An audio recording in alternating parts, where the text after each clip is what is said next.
what would you say is one position player or one pitcher that's kind of stood out in so far this spring? A position player that sticks out like a sore thumb to me right away has to be Jorge Polanco, who the Mets signed from the Seattle Mariners this past offseason.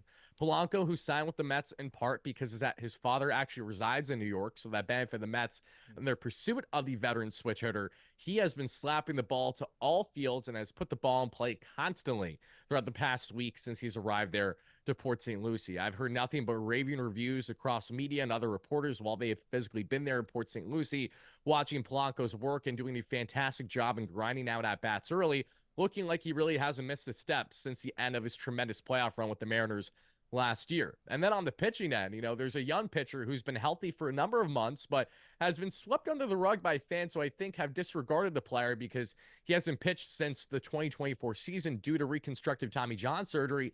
And that's Christian Scott. I mean, Christian Scott had everyone oohing and eyeing at camp the past 24 hours.